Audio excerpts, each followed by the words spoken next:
Hello, welcome to Staring Down the Storm, Autism Advocacy in America. I'm your host, Tabitha Ziegler.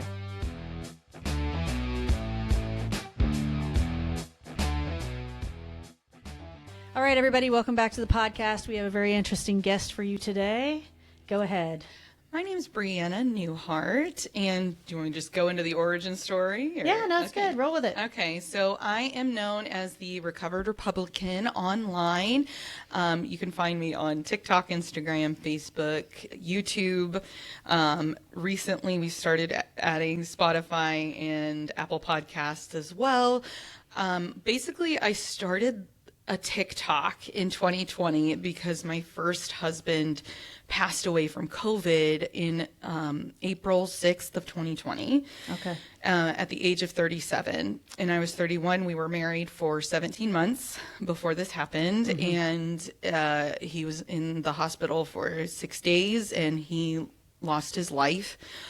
I was not allowed to be in the hospital with him because it was when he went in, we were not shut down. By the time it finished, we were in lockdown. Yeah. And so the day he passed away, or the day before technically, because he passed away at like 1:33 in the morning. Okay. The doctors started calling me in the morning and were saying, hey, he's going to live maybe 24 to 48 hours. You need to get in here. And I said, I am trying to get in there and I can't. And so luckily I put out on Facebook trying and like contacting the news, trying just to get any way into the hospital.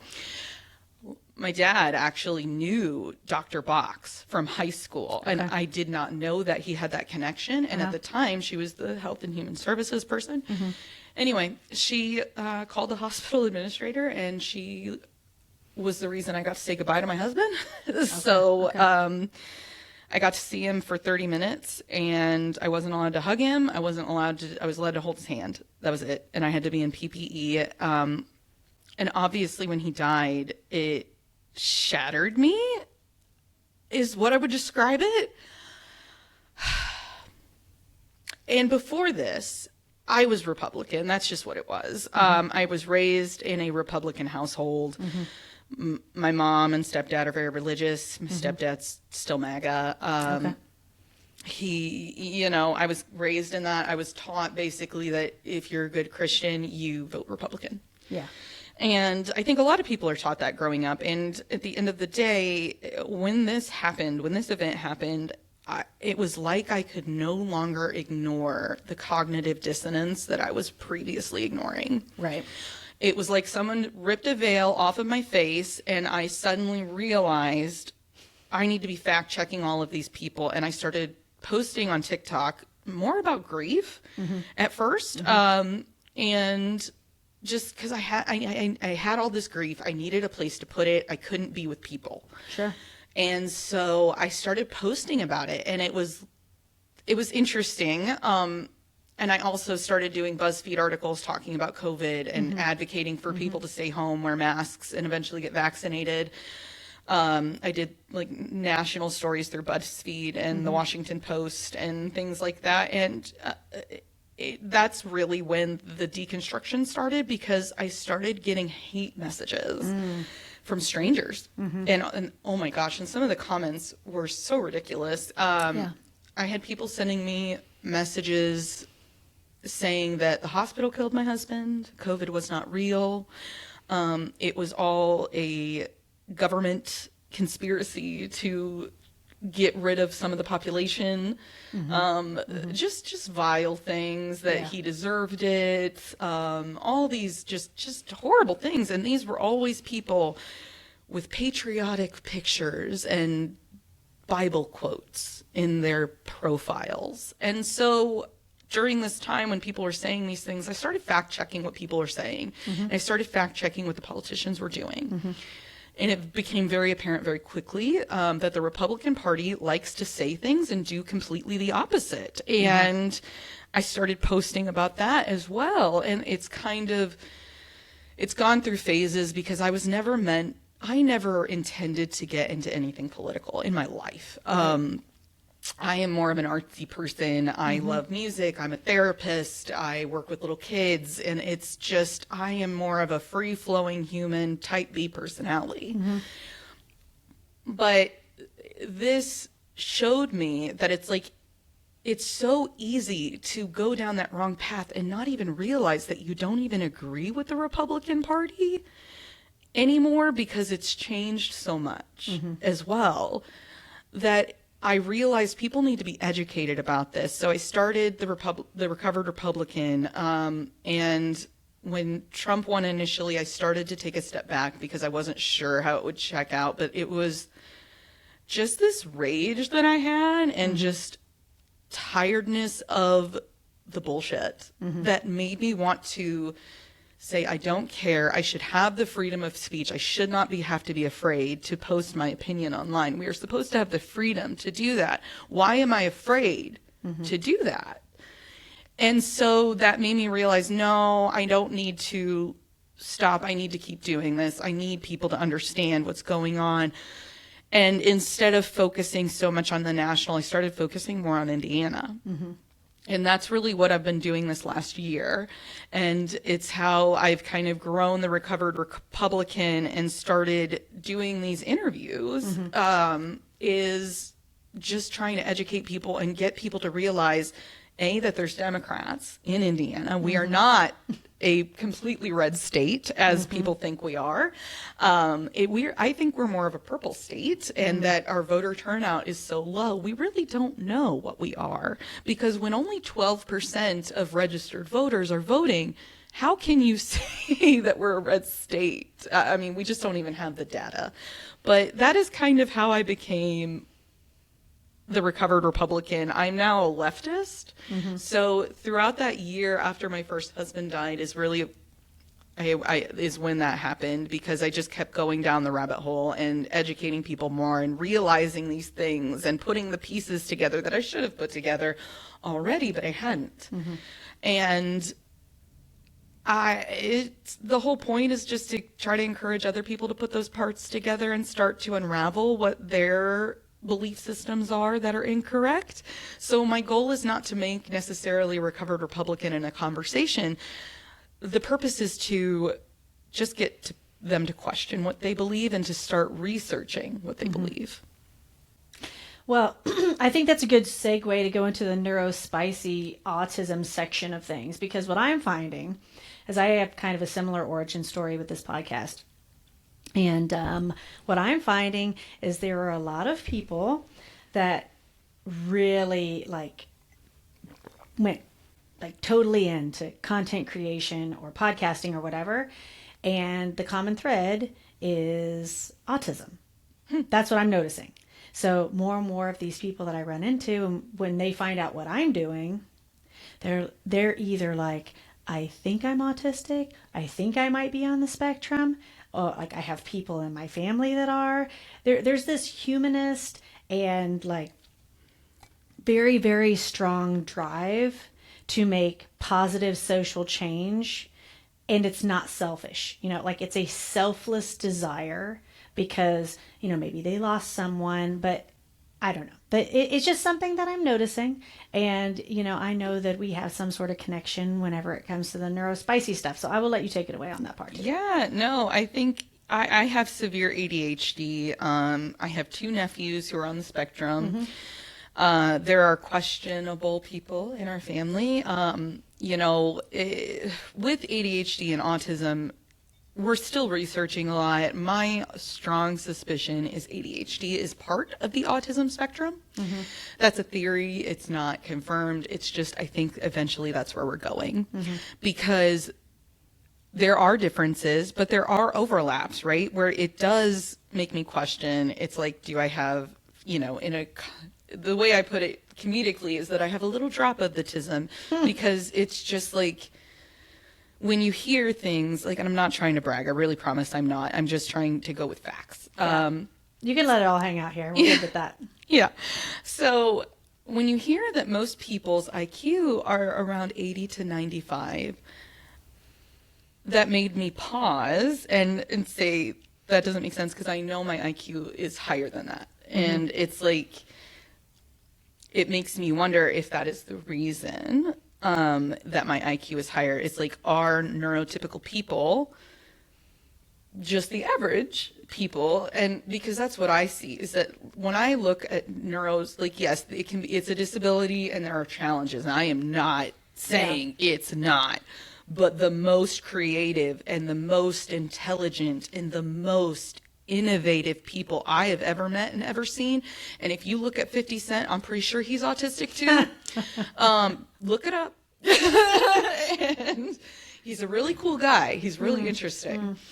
But they're neurospicy. It's not something, I think that it's not necessarily a bad thing. Yes, it's like disability. I struggled in school. You know, I've talked to you about that a little bit. Well, let's tell the viewers a little bit about that. Yeah. So when I was in grade school, I was born in 1988. So this was when it was in the 90s. So they were still basing all of their testing materials and research off of white males, all of it.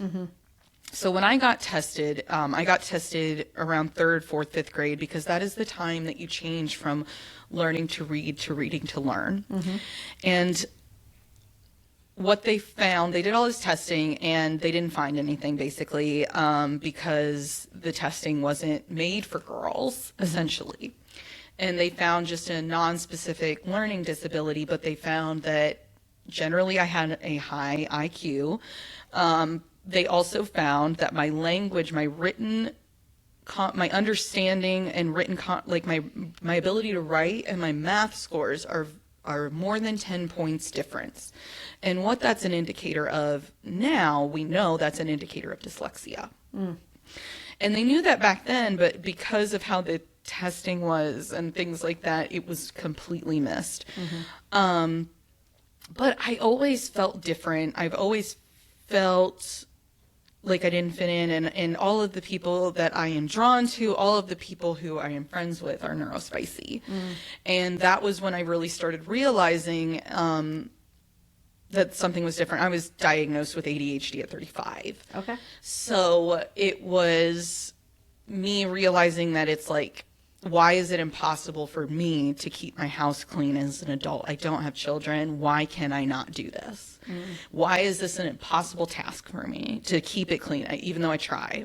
And so I just started learning about that a little bit more. And it's just like, oh, it's probably ADHD. And then I went to a psychiatrist and I'm like, yep. So, but it caused a lot of struggles through school. It made me feel like I was dumb. It made me feel, because I didn't have the support I needed. And the sad part is that if I had, I think that I would have ended up going further in life and possibly gone to medical school is probably what I would have done, because that's where my interests lie, instead of stopping and doing speech therapy because I didn't think I was smart enough. So what I would say to parents who their children may or may not are being questioned if they may be neurospicy is to lean into it. Don't be afraid of it, because the supports that therapy and the school system can give them can literally change the trajectory of their life. So you don't want to be afraid of that. You just look at it as supporting your child. A diagnosis doesn't change who your child is. Right. It just says their brain's a little different and they need support, and there's nothing wrong with that. So I just want people to know it's okay, and you don't want to stifle your kids' growth by not giving them the support they need. That's what I want people to hear out of this. Wow, that is really amazing stuff. You know, it's interesting whenever I have someone come on that is an adult and that has that extra information, because like I was telling you earlier, I started out basically being like a child advocate because I had 3 children with autism. And then later on, I found out, oh, hey, like that's my team too. So, you know, but what I find really fascinating is how many people have this, like my shtick, how I ended up getting my diagnosis. Essentially what tipped the scales was I have this strong sense of like social justice. Shocker, right? Yeah. But I see that thread amongst a lot of us too. And it's like we're unable to look away. And I also think that is a reason why we're being targeted right now. And there's this whole war on autism. Because honestly, like if you were wanting to do something bad, right? Wouldn't you go after the canaries in the coal mine? Yeah. I would. Because people on the spectrum and sometimes people with ADHD can see through the bullshit. They can tell when people are lying. They may not be able to say why they know it, but they do. And, and you know, one of my best friends, like we've been talking lately, and I'm pretty sure she's on the spectrum. And she also thinks she's on the spectrum. But she's always had a very strong disdain for Donald Trump. And I think there's a reason for that. I think it's because she can see through the bullshit just so easily. And she's never been fooled by him. And it's just, it doesn't matter. And it's a very interesting thing. And it's because I like to watch people and see, it's like, why do you not believe? But why does this person believe in this bullshit? But it's interesting. But yeah, that makes total sense to me why they would want to go after the people calling them out. Well, and I think there's the victimization portion of it too, right? We don't have to go like, you know, really deep into all of our stories, but, you know, we spoke about this earlier about, you know, people on the spectrum, the percentile is high that they're going to be sexually abused in their lifetime. And I think, you know, every parent that has a child, they're concerned about that, but especially parents of children with disabilities that cannot verbally communicate if something were to happen. So with all this Epstein stuff that was going on, it wasn't hard for me to be in their camp. Like, my knee-jerk reaction is always to believe the women, irregardless of my own personal experience, because I think how I see things is just connecting dots. And I'm like, right, logically, this makes sense. This lines up with this. And so I think that was something for me as far as like the danger zone stuff, all the spidey senses. Yeah, calling people out on their bullshit or their likelihood to seem secretive. And the way my brain works, it is like, right, so this seems like a very clear thing. Like, why wouldn't you? So like Speaker Johnson, for example, I'm like, dude, you're working really hard. Like, I don't understand. Like, this is an easy sell. Like, the American public doesn't like pedophiles. They don't, in general, right? Yeah. But see, this is my neurospicy brain, right? When I look at these things, I'm like, right, most people don't like children to have anything bad happen to them. So they're innocent. Right. So pedophilia is bad. And if someone, even allegedly, right? But like, just for the sake of, you know, whatever, not proven for sure with some people, whatnot. But like, even allegedly, I think the knee-jerk reaction would be like, whoa, I don't want to have anything to do with you because if you had any role to play in XYZ, I'm not about that. So if you're about that, I don't want to be anywhere near you. Correct. So like, you know, whether it's at the White House or in our state, for example, when I started seeing all this stuff come out about the Parental family with Life Church, I was like, oh shit, no, like we don't do this here. And the fact that, you know, some people, for whatever reason, still are more aligned and find it harder to step back from either the church or their relationship with the pastor's family or whatever. I'm like, I do understand if you really, really believe that this person is good. However, my opinion towards things like that is danger zone. So for me, I think as a state, like the good response to protect children would be more so like, listen, buddy, Beckwith, I don't exactly know what you have going on here, but it seems bad. So we're just going to let you like sit over here for a while because we don't like that sort of thing while we figure this out. And meanwhile, taxpayers are paying him. He's preaching at a church. He has a close relationship to said family. They're podcast bros. I mean, they are like best friends. Like the Parental family, it is not just that Micah Beckwith was hired by the father, Nathan. I think the father's Nathan. I always screw up the last name, but yeah. It's Peter Nell. It's not. Peter Nell? Yeah, it's Peter Nell. So I think it's one's Nathan and then the kid's name, I forget his name. Anyway, it doesn't matter. Right. But anyway, so the dad hired Micah Beckwith to be the Life Church pastor in Noblesville.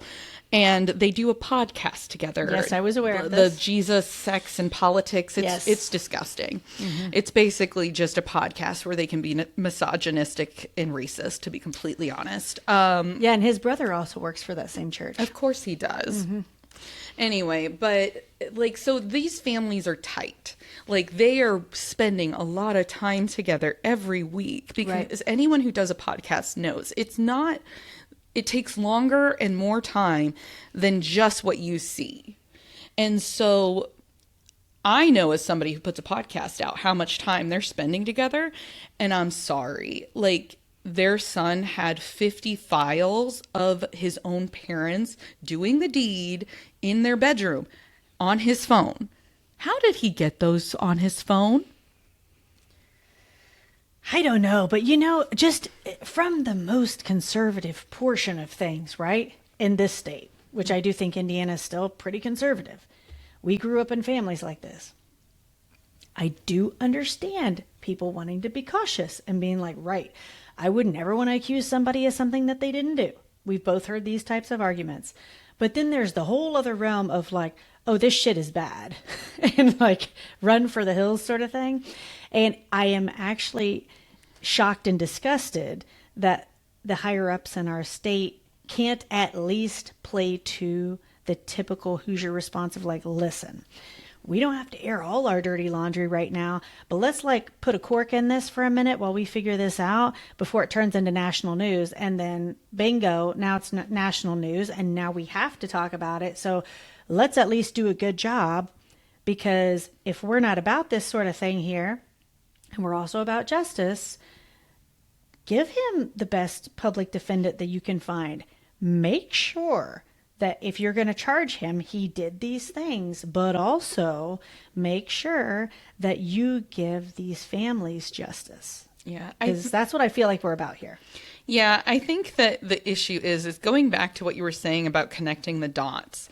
I've been following Micah Beckwith pretty closely on my channel, mm-hmm. and when this story broke, I can say I was not surprised, because the thing that really infuriates me about churches, specifically in red states, mm-hmm. not all of them, there are good churches. I follow some of them. Yep. There's one in Indianapolis specifically. They always, during Pride Month, put all up the rainbow doors mm-hmm, and stuff. Mm-hmm. Everyone is truly welcomed.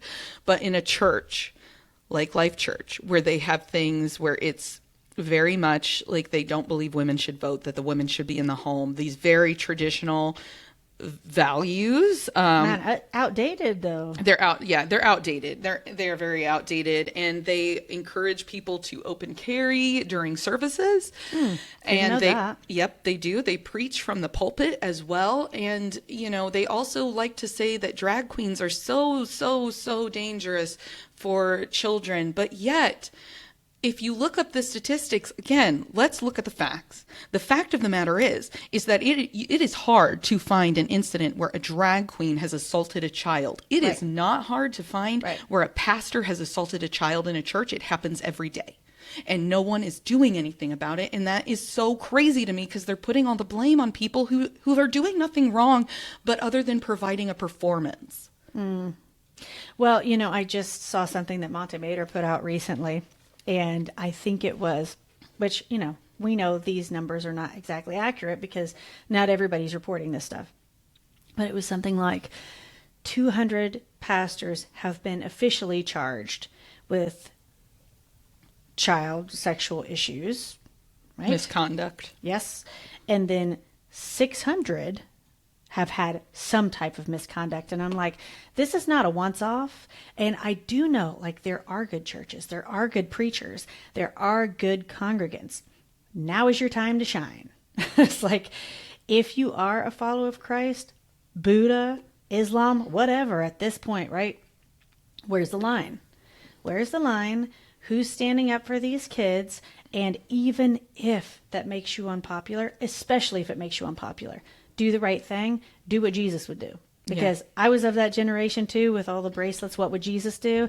Like, I was in Fellowship of Christian Athletes. I led choir in Fellowship of Christian Athletes. Like, girl, cheers. Yep. For real. Like, I'm like, I was that type that grew up in that type of family that's like, don't you ever let someone make fun of someone, bully someone, whatever. You stand your ground, even if that means that they're going to wipe your ass. Like, just.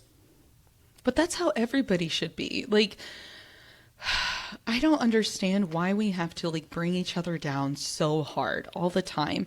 Again, I think we were talking about this earlier, that this individualism in America is so rampant, and it's to the detriment of children. Because here's the thing, as I'm a speech therapist by trade, and I do first steps, which is early intervention, meaning I go into people's homes and I work with kids from birth to 3 years old. Mm-hmm. It's a state-run program. Every state has an early intervention program like this. I've lost my train of thought. I am so sorry. No, it's fine. But I get where you're going with this, right? Like, my kids also participated in the First Steps program. My older son was a little too old to participate, but because of that, because of the success story of that, because of the help that I got, I now participate as a parent committee member for First Steps because I believe in it. It has been proven with my own family as well as other kids. Early intervention is best. I would be like, first spokesperson for that because like that is fact-based. So what is also fact-based is if you put a child in an environment that is not safe, where they are at risk of sexual abuse, the cascade of mental health issues later is profound. Yeah. And we were talking about that kids with autism are more likely to be essayed in their life. However, there's also a statistic that came out recently, and this is why it's important for everyone who may be on the spectrum to get diagnosed, is because if you are on the spectrum and you are not diagnosed, you're even more likely to get essayed in your life, especially women. That's true. So, and if you are on the spectrum and not diagnosed, you're also higher risk for autoimmune disorders because masking at high levels, if you do it long enough and to a high enough degree, you can cause yourself autoimmune disorders.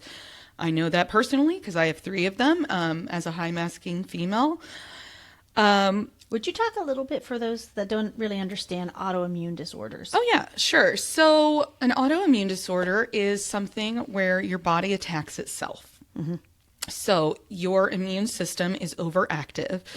So, for instance, I have an autoimmune disorder called Hashimoto's, and it is a thyroid autoimmune disorder. So specifically, my body will randomly, it's based on inflammation a lot of the times. So if there's a lot of inflammation in my body, which can come from food or stress or whatever, or just because I'm a woman and I have hormones. Sure. But my thyroid levels change a lot, and because my immune system is literally attacking my thyroid gland. And so it doesn't work. And it does things like make my joints hurt. I have chronic pain because of it in my joints. It makes it very hard to lose weight and makes it very easy to gain weight. It makes it very easy to get sick as well. The spoon theory is what you'll hear a lot of people talk about with autoimmune disorders. And that's because we think of energy as units of spoons. So like when you wake up in a day, you wake up with so many spoons that you just have a number of spoons. And like, let's say somebody who doesn't have an autoimmune disorder gets 9 spoons, and that it represents your energy for the day. And for you, 1 spoon may be cleaning your whole house. Okay. But for me, I only have 6 spoons.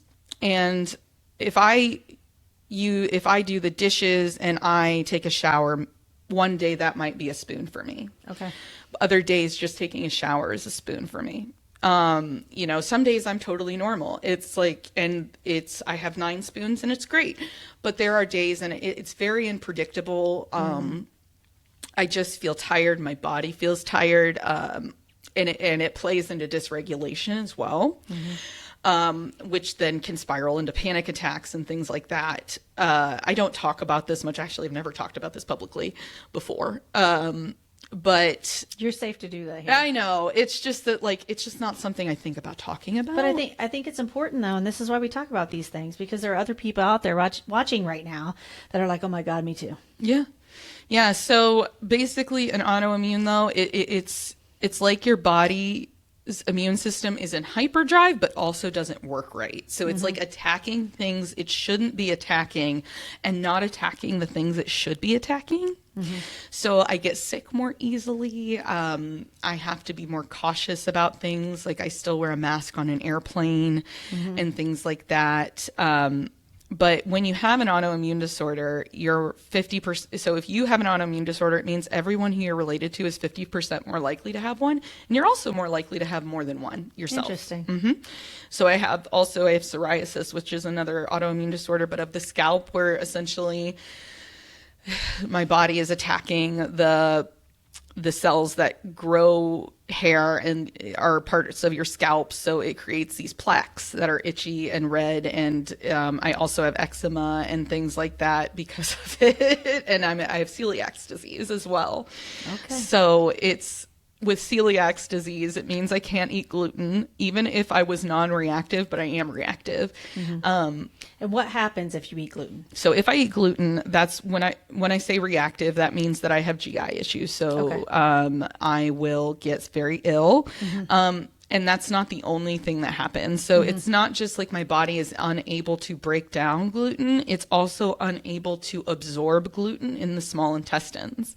Okay. So what that means is that my body is going to pass it, but it also is going to cause inflammation in my body if I eat it. And that inflammation, again, will cause joint pain, just random muscle pain, tiredness, fatigue, brain fog. It does cause my psoriasis and eczema to get worse, dry skin. It's basically like your body fights against itself. It's exhausting, and people with autoimmune disorders are just frequently just burnt out because we're already like kind of burning the candles at both ends all the time. So we are more prone to burnout and illness and depression and things like that as well. And I think it's a very misunderstood, autoimmune disorders are misunderstood because people don't understand. It's like, that's why we talk about the spoon theory, that if I overuse my spoon, so if I were to use all my spoons for the day and I were like, I have to get this done, I'm going to pull a spoon out of the reserve.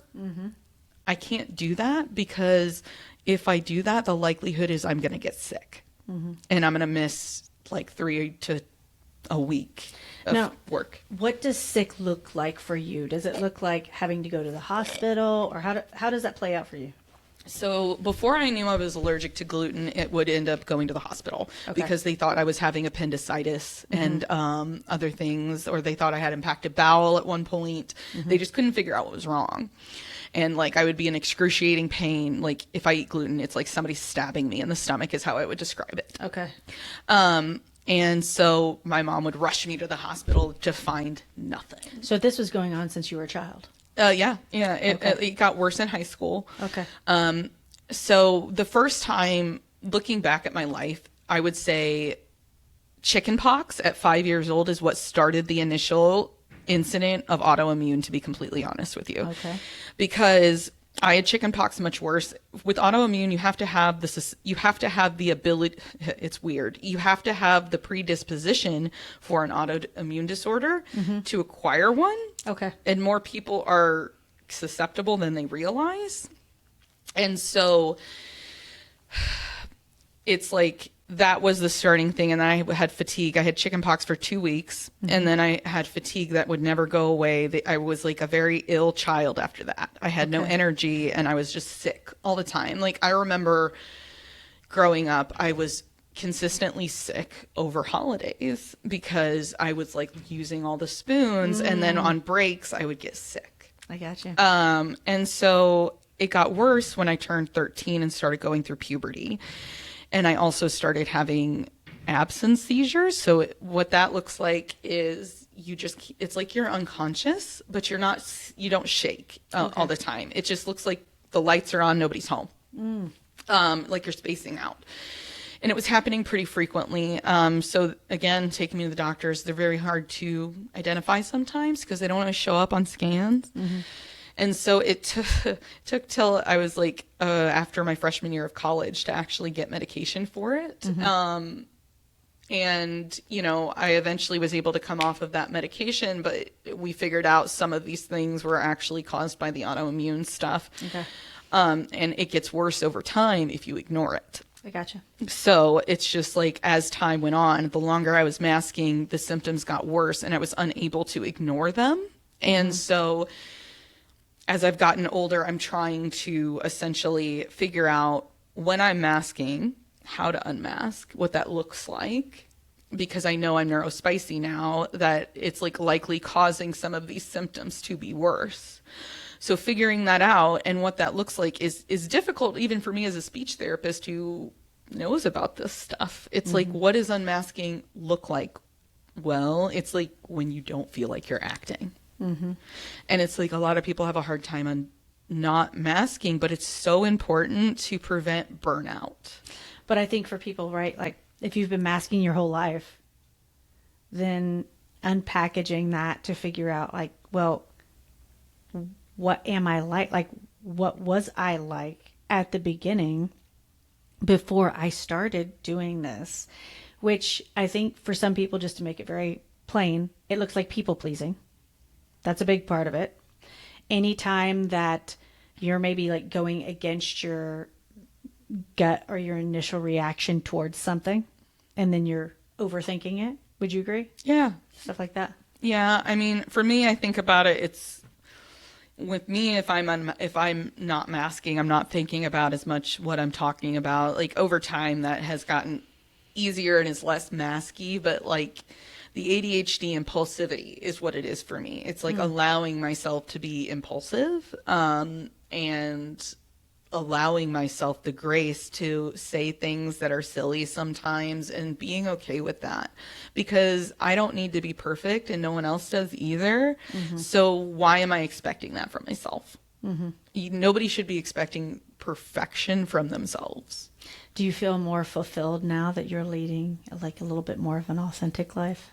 Yeah, I feel like I'm less acting and I'm not people pleasing and trying to be something I'm not. Like before my first husband died, I would say I felt like I was trying to fit into a mold that I didn't fit in. Right. Trying to believe in something that I think I never really truly believed in. Yeah. Because after he passed was when I stopped believing completely as well. Mm-hmm. And so trying to force yourself to believe in things that you don't believe in and just trying to force yourself to do the motions, you're going to feel like an imposter. You're going to feel like you're acting. So yeah, of course I feel more myself. And it's like, it's just about not caring as much what other people think and just doing what feels natural. Mm-hmm. It's all it is. But yeah, it does feel more fulfilling. It feels less stressful and it feels less like worried about saying the wrong thing. What's the relationship like now with your family now that you're like unpacking and unmasking more? Well, I mean, everybody's neurospicy in my family, so I think it's kind of normal. Like some of the things, like one of the things I've heard several people in my family say is that one of the nephews that is recently got diagnosed, they've said, oh, well, he doesn't seem autistic to me. And what I always say is I say, well, if these traits that are considered traits of autism or neurodivergency seem normal to you, that says something more about you than it does about them. It says that to me that you might have something neurospicy that is undiagnosed. Mm. So if neurospiciness to some level feels normal to you, that's a good indicator that you yourself might be neurospicy, because we kind of flock together. And because a neurotypical person for me, like the way a neurotypical person acts to me feels very fake and very rigid to me. And it just seems like a facade that I'm looking at, and it's not real and authentic. Do you know what I mean? Yeah, well, just with my own journey, just kind of like unpacking some of this stuff. And I was not aware of just how much of a human expert I was. I was the oldest child on both sides. So I was the oldest grandchild. I was the only girl on one side. There was a lot of pressure to do well and all these things. So I got early on what the expectation was. And then it became a game, basically. So it was right, if I know what your expectation is, it's actually easier for me because now I can just cater to that. And then I have less problems with you. And then I can go on about my business. But that didn't necessarily mean that that's what I liked to do or wanted to do or whatever. So in the end, though, that was really harmful for me because I was so much of a people pleaser. Bless you. Thank you. Just I was so much of a people pleaser that then negatively affected my adult relationships, especially my romantic relationships going forward, which then led to abuse. Because if you don't even really know yourself well, and you get put in situations where everything in you was basically right, how can I just get out of this or make this over? What can I do to escape? Yes. Yeah. And so, at the time when some of these things were going on, I'm not saying that I recognized that because I got diagnosed later, right? And this was after children. But now it's it's a different type of radar. I always say, my diagnosis was my second coming out because I came out as a lesbian. Okay. In an area that was really red. Uh-huh. I think my parents were meh, okay-ish. They didn't kick me out of the house, right? I was older too. But it wasn't one of these situations where it was like you can never come back home again. That's good. It was one of these things where, I think my dad was more concerned about my safety. The first thing that came out of my mom's mouth was but you're never going to have kids. And I was that's not true. Yeah, I was IVF exists. Also, you have 3 children. Now I do. Now you do. Did you do IVF? I didn't do IVF. I did IUI, but still. IUI. What's IUI? Intrauterine insemination. Is that the turkey baster? It's a little more advanced than the turkey baster. Yeah, but just layman's term. Yeah, for all intents and purposes, yeah. They thread a catheter up there into the uterus area, and then they shoot it in. I see. Okay. Versus taking the eggs out, fertilizing them in a dish, sticking them back in. That's so much work. That process is more expensive, obviously. I'm sure it is. So, but also, now we're going to get to the insemination talk, but that's fine. So, because to me, being a lesbian was right, I'm not saying I'd never been with men, but now that I know this about myself, I don't have a desire to do that anymore. Because I was oh, right, this is what I've been missing. Now I get it. Because along with the whole playing the role thing, I was right, this is just something I have to do because, everybody. This is what you do. Yeah, this is what you do in a relationship. And some of it, if I had information, if I knew people that could have told me certain things, I always tell people I always would have been a lesbian. Yeah. Because I was just kind of playing a role. I was right, okay, I guess this is normal. But that's why representation, again, is so important because it teaches. It's not about, representation is not about changing kids to be gay or changing kids to be trans. It's just teaching kids that people are different and some people identify as this. And for little kids who do identify as that, they're oh, it's okay. I am normal. It's just, This is just a different way of being and it's okay. Yeah. But one thing I realized I did not answer your question about how I interact with my parents. So my parents are divorced. They've been divorced separated since I was 7. Yeah. My dad is a Democrat, and so is my stepmom. Interesting. My mom and my stepdad are Republicans. My stepdad is MAGA. Mm-hmm.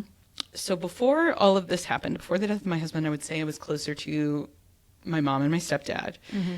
I still have a good relationship with them, but they're very much people who don't talk about the issues very much. I kind of force my mom to sometimes because I want her to realize that she's voting against her own interests because she has 2 children with autism, or she has 2 grandchildren on the autism spectrum. Yeah. Mm-hmm.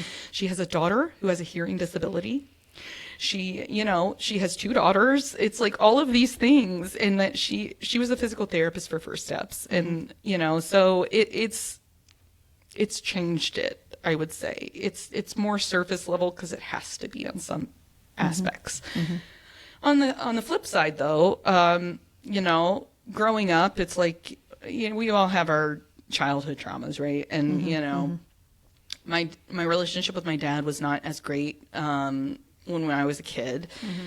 He has done a lot of work on himself. He's a recovering alcoholic, and he is doing great now. And he has been, he does really well. But our relationship is a lot better because I'm a Democrat now and I'm a progressive, and it's like we can talk about those things, and like his whole family is like that. So I feel like on that aspect, I feel like it's actually brought me closer to my dad and my stepmom, but in other aspects it has separated me from my family. So it's changed a lot of things. But when you go through grief, the loss of a spouse or the loss of a child specifically, your entire personality changes. It's just part of it. It does. One of the things that they're studying right now in psychology apparently is that when you go through traumatic events, sometimes you have autistic traits after.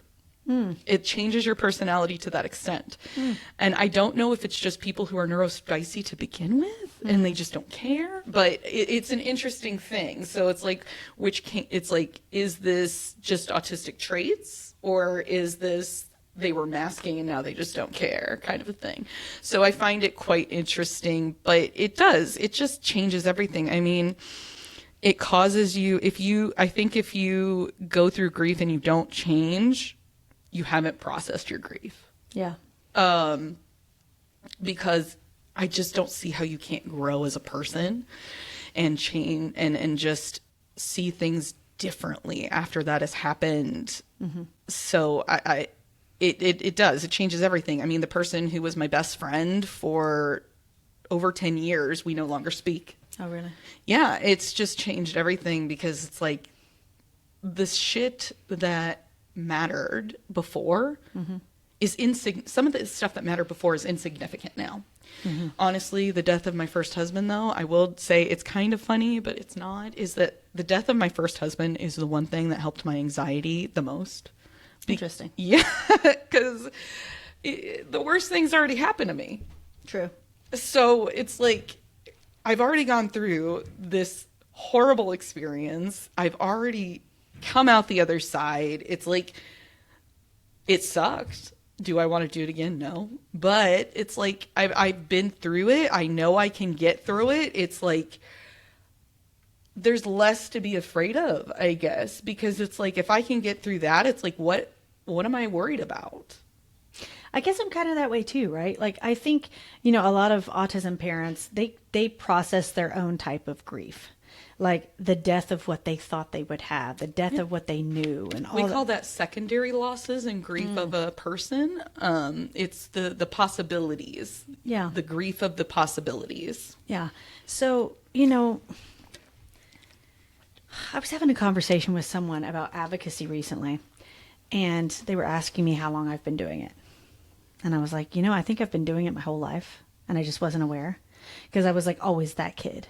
So right now in this current climate, especially when the trans stuff started, I have, like I told you, my nonprofit, we have a festival. Not everybody wanted to volunteer. Not everybody, that's not for everyone, because generally that's how nonprofits start, is just you volunteer your time towards a thing, And so one of the first musicians that became involved with the festival is trans. And I was asked at some point if I was going to continue to have them involved. And I was like, well, yeah, because I promised everybody. Yeah, I promised everybody at the beginning, like, whoever's there, like from the ground roots part, they'll always have a place as long as they want it. Makes sense to me. With the exception of, like anything really, really crazy. But like, I'm not that type. So by default, and I'm already part of the LGBTQIA plus community, right? I'm not the type to throw people under the bus. So I kind of ramped up the advocacy because of that. And I'm like, right, I know what it's like to be discriminated against for a variety of reasons. That's the last thing I'm going to do. So, I've really taken a hard stance on like trans issues and advocating for the community, not just the autism community, the trans community. And I've just kind of become this like catch-all advocate of what I've always been, always since I was little, Yeah, and I think I have been too, because like I said, I spent a lot of time with my mom when I was little because I was sick and I had frequent ear infections, which led to the implanted hearing aid. But she was a physical therapist by trade, and she worked for the longest stint of her career was working in the school system with kids who are moderately to severely disabled in some way. And honestly, to me, I don't understand how she's a Republican doing that. Because it's just like, she's the one who taught me that you treat these people with respect. You treat anyone with respect. It doesn't matter if they have a disability, because you don't know what their cognitive ability is. And so I learned that from an early age, because she would take me to school with her because she had to take me to a doctor's appointment or something. And I would interact and do some of the stuff with the kids I was taught like, you just treat them normally and that's just what you do.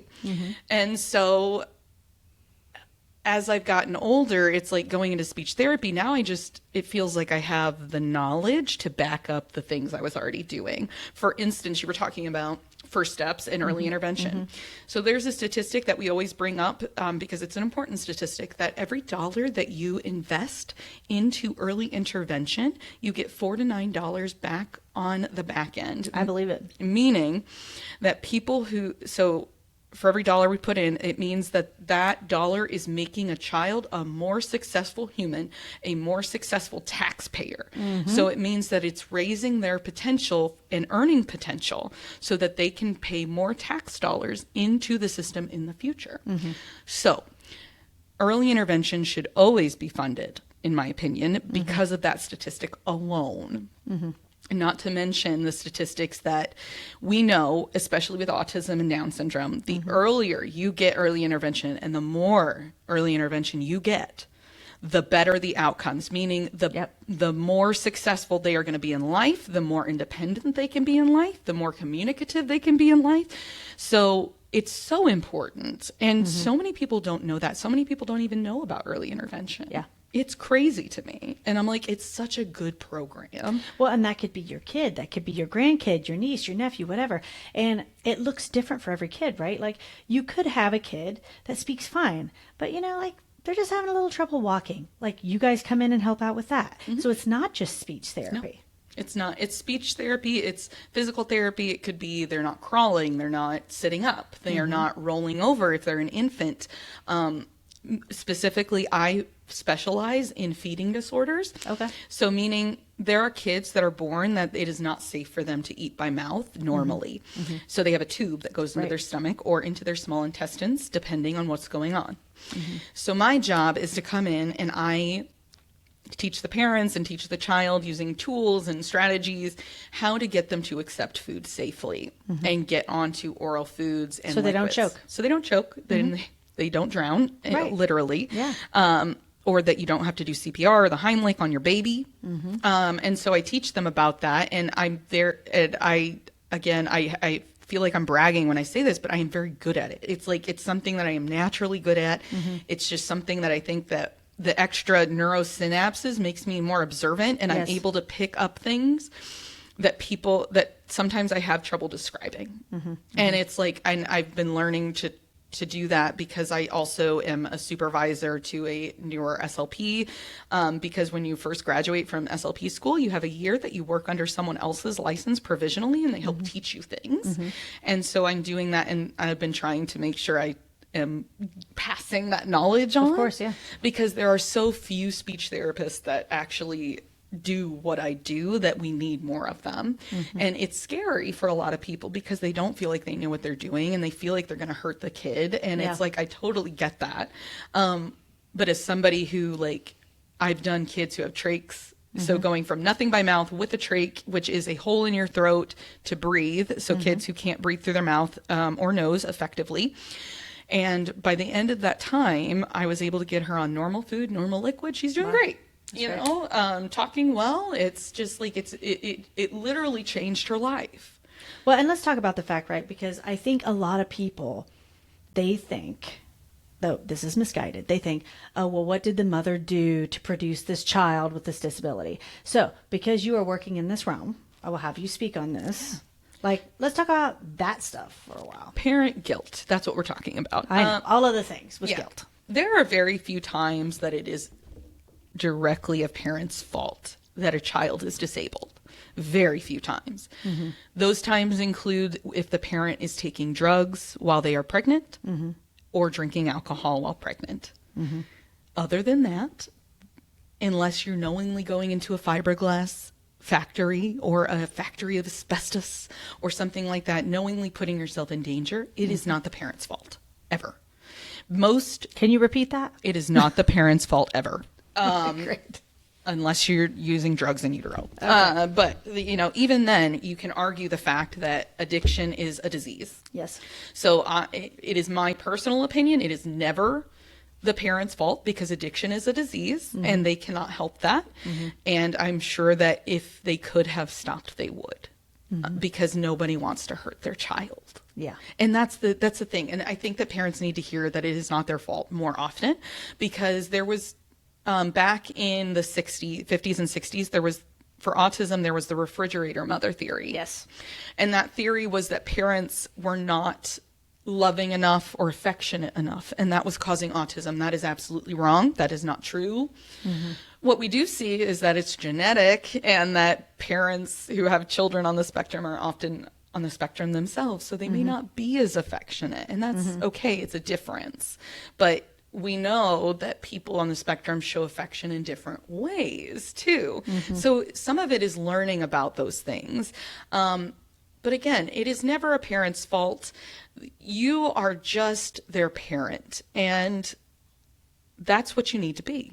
And your role as a parent, when I'm coming in to work with you, I am your ally. I am your teammate. Right. I am not there to judge you. I am not there to say it's your fault or that you're doing something wrong. I am there to coach you on how to interact with your child better, or to feed your child in a different way that is safer for them, so that we can build on the skills they have in order to progress in their development. That's the goal. And it's never to say that they are a bad parent, because here's the thing. When you adopt a child, you take all of these classes on safety and parenting and all these things, CPR. If you have a kid, you don't have to do any of that. You just have to have a car seat that is properly installed. That is all you have to do. And you can take that child home. Unless you're a doctor or a speech therapist or some sort of early interventionist, why would I expect you to know these things? Yeah. That's like expecting people to know about like chemistry who have never taken chemistry. It just doesn't make any sense. So any parent that is feeling guilt as a medical professional and as a speech language pathologist who knows the research, I am telling you, it is never your fault. And you should always feel safe getting help.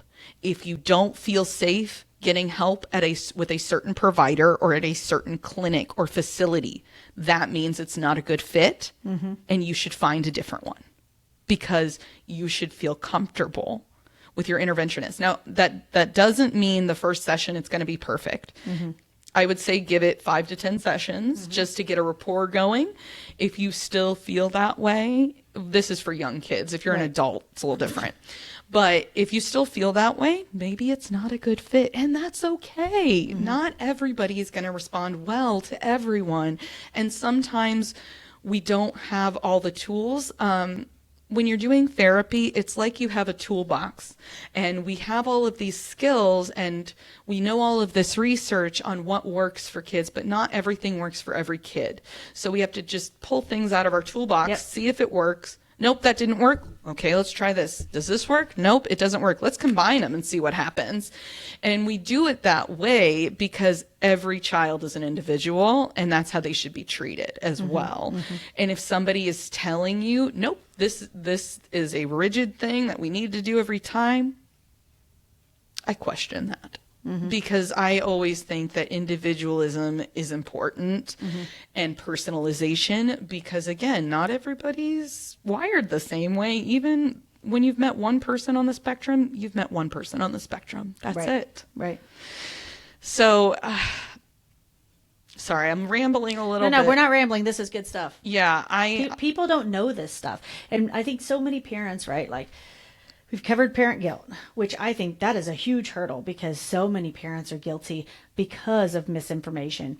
And then now you have all of this stuff coming from very officials in high places. like the CDC. Telling them now the vaccines caused it. So on top of their fears already, now they have more fears because they're like, oh my God, like I thought I was doing the right thing. So what would you say to these people right now that are, they're questioning, they're not sure. Maybe they don't feel that some of the information that they're getting from some news outlets is correct. Like, where would you steer these people? I would steer them to the history of autism, and I would steer them to journals about autism and actual empirical research studies. Now, I don't expect people to be able to understand these easily because I literally had to take a class in grad school that they taught us how to interpret these research articles correctly.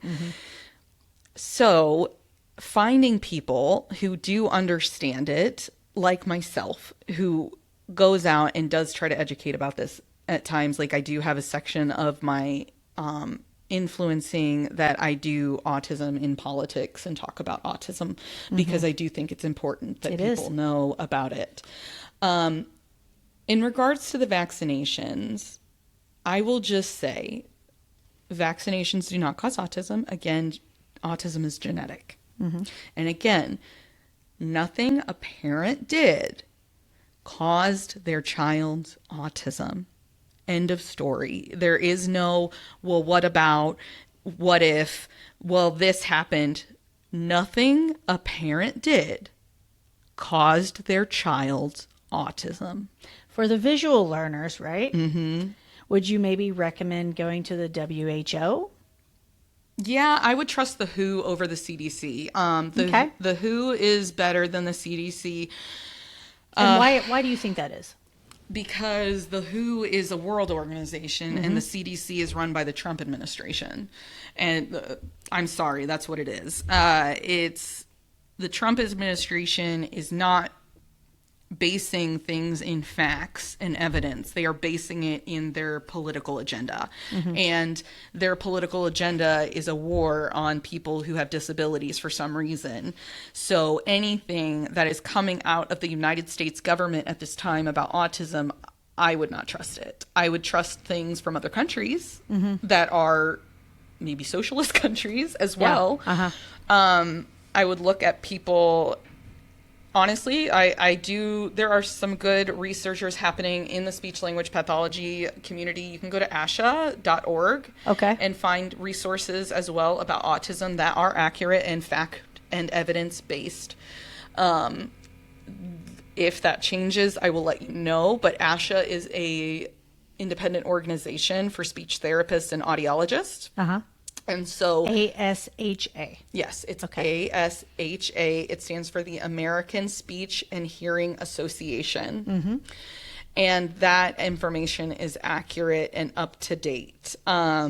But like I said, if it's a government website, unfortunately right now it's not trustworthy because of the quote cleaning house that they decided to do, meaning that they put Trump loyalists in all these positions they're not qualified to do. So go to ASHA, go to the WHO, come ask me questions. Well, how about this? Any other social media influencers that you're like, wow, I really, really love their stuff on autism? Oh my gosh, yes. I mean, I know there's a ton, but even if there's just one. So I think she was on Love on the Spectrum, the first season, the American season. I think her name is Kaylee. She's blonde hair. Kaylin? Kaylin, yes. Oh my gosh, I love Kaylin. Okay. Kaylin puts out really great information. It's fact-based. She's very fact-driven, and I really enjoy that. She also talks about her experience as an autistic child and what was impactful like for her and what wasn't. And I actually use a lot of what she says. Like, I will take what she says and apply it to research, because what she's saying is a lot of it's research based, and use it in therapy. And it is very accurate. It's very effective. And I think that we need to listen to more on the spectrum creators, because they are the experts in autism. If you have autism, you are an expert in your autism. I would agree with that. Now, I was just curious to see what you would have to say, because I'm also a fan of her. And so I also, in my own ways, even though I'm not technically a medical professional, I really try and do a good job of fact checking, providing sources, like providing quotes, seeking out things like that, because I think that the fact-based portion of it is really, really important.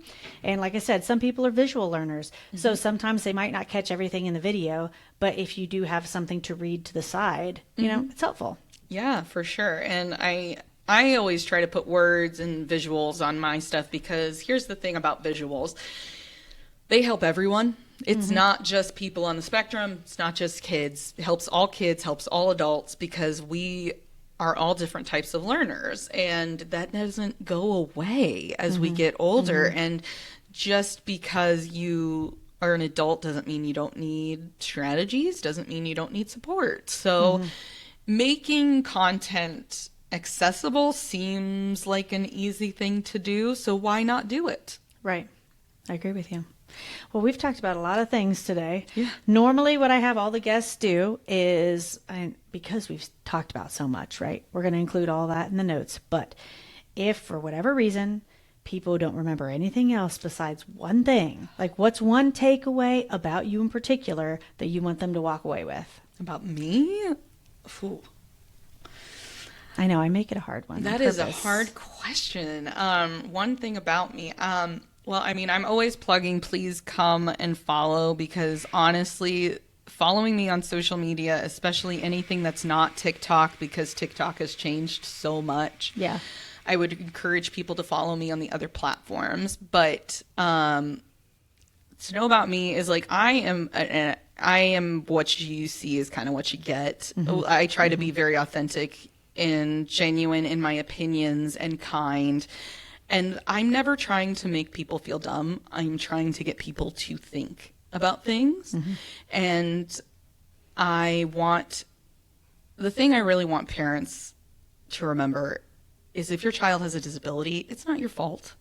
That's the one thing I want people to get honestly from this show. It's not your fault if your kid has a disability. So don't feel shame getting help, because it's so important. And I don't know, that's the most important thing from this show that I think. But for me, it's like, if you want to know some authentic things happening in Indiana from somebody who is knowledgeable, like I do have the knowledge, I do take it from fact-based things, please go and follow me. I always appreciate it. I appreciate it when people interact. I try to interact back with everyone, because I am a person, and it's easy to think that people who are on the internet are a persona. But we're people. And I think that some people need to remember that kindness is important in all genres of life, because while, I have thicker skin, I'm thinking about those who don't. And you never know what people are going through. You never know who just got a cancer diagnosis. You don't know who just had a family member die. You don't even know who just lost their job. Right now, people are struggling. Yeah.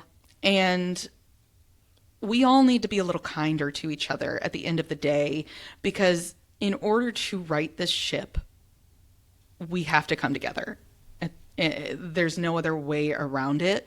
So trying to put more kindness out in the world, to me, is everything. I agree with you. Yeah. I think that's a great place to wrap. Thank you so much for coming. And we'll see you guys next time. Thank you. We are at a pivotal point in American history. We do not have the luxury to remain silent. Programs are disappearing every day. We hope that this podcast raises awareness and sparks a sense of advocacy in you. We all can make a difference. The important thing is to start. See you next time.